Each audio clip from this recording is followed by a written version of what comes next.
मामला सुर्खियों में उस वक्त आया जब सांसद के बेटे पर उसके साले ने गोली चलाई। जांच आगे बढ़ी तो पति पत्नी के रिश्तों पर दोनों आमने सामने होने लगे, आरोप प्रत्यारोप करने लगे। मैं 6 महीने पहले मैं शान से जीता था, लेकिन इस लड़की ने मुझे ऐसा फंसाया। आज ये मेरे पिताजी को उनसे कह रही मुझे बहू का दर्जा चाहिए। इसको मैं इस देश में कई ऐसे लड़कियां हैं जिनका काम ही यही है। मेरे केस में ना ऐसा होना चाहिए कि ऐसे लोग जो फंसाते हैं, हनी ट्रैप करते हैं पैसों के लिए, अच्छे घर के बच्चों को फंसाते। वो लखनऊ आवास पे दुबग्गा में जो उनका आवास है वहां पे वो थे। तो ये बताइए कि अगर कैसे पता आप? मेरी असल में बात हुई थी आयुष से, जब वो वहां पे थे तब भी मेरी व्हाट्सएप पे बात हुई थी। उसके बाद मैंने बोला ठीक है। तो उस दिन एक्चुअली मैं बहुत ज्यादा परेशान, तो मैंने बोला उस दिन मेरे दिमाग में है कि मैं सुसाइड कर लेती हूँ, क्योंकि मेरी फैमिली दोनों तरफ से, एक मेरा ससुराल भी मेरे साथ नहीं, मेरा मायका भी मेरे साथ में नहीं है। तो मेरे दिमाग में विचार रहा था कि मैं करूँ क्या, कहाँ जाऊँ, क्या करूँ, क्योंकि मेरे पास कोई ऑप्शन अब नहीं है। मैं अकेली हो चुकी हूँ पूरी तरीके से। क्या चाहती हैं? सरकार से क्या चाहती हैं? पुलिस से क्या चाहती हैं? मैं बिल्कुल ये चाहती हूँ कि अब मैं पत्नी हूँ उसकी, मुझे पत्नी का हक चाहिए, जो कि वो लोग नहीं दिए हैं आज तक। ना देने, मना भी करें कि आपको कभी भी नहीं मिलेगा, चाहे जो करना है। हाथ उठाया उसने मेरे ऊपर कई बार। मैं क्या किससे बताऊं यार, फैमिली वालों से मैं बता नहीं सकता, किसी से तो मैं बता नहीं सकता। मैं सह रहा था, उसके पूरे घर को मैं पाल रहा हूँ, पूरे घर को तो मैं पाल रहा था उसके। जब तक पाला, जब तक मेरे पास पैसे थे, जब तक मैं कर पाया तब तक मैंने किया।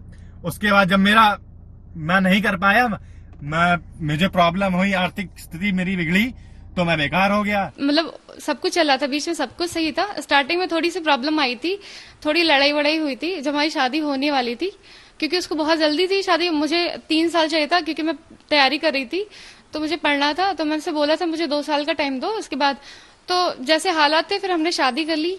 और उसके बाद क्या हुआ, सब कुछ सही था। और एक दिन सिर्फ हमारी लड़ाई हुई थी, फोन को लेकर के। फोन हमारा टूट गया, उसके भी टूट गया था, इसी वजह से सिर्फ लड़ाई हुई थी। आयुष के पिता कौशल किशोर बीजेपी के सांसद हैं और आज तक से बातचीत में उन्होंने पीड़ित लड़की को बहू मानने से ही इनकार कर दिया है। कौशल जी, कल जो घटना हुई है, पहली बात तो वो मेरी बहू नहीं है, क्योंकि आयुष और उन लोगों ने अपने आप शादी किया, हम लोगों ने शादी नहीं किया, इसलिए वो मेरी बहू नहीं है। ये शब्द का यूज करना ठीक नहीं है। वो अपने आप मर्जी से शादी किया, वो आयुष की पत्नी है, बहू हम लोगों की नहीं है। एक बात। दूसरी बात ये कि वो यहाँ पर नहीं आई थी मेरे घर पे, वो सड़क पे आई थी। वहाँ सड़क पे एक दूसरा घर बना हुआ है, वहीं सड़क पे उसने जो भी किया है, उसने ड्रामेबाजी की है। वो हमारी छवि को धूमिल कर रही है, हमारी और विधायक की छवि को धूमिल कर रही है।